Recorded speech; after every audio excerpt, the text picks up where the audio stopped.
ইচ্ছা, আশা, প্রত্যাশা, আকাঙ্ক্ষা এসব মানব সমাজের চালাক শক্তি, তাই না?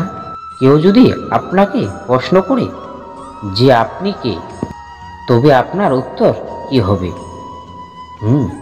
বিবেচনা করুন।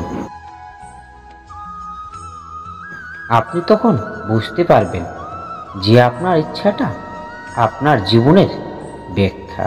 কিছু হওয়ার সাফল্য, কিছু না হওয়ার পারা নফলতা আপনার পরিচয়।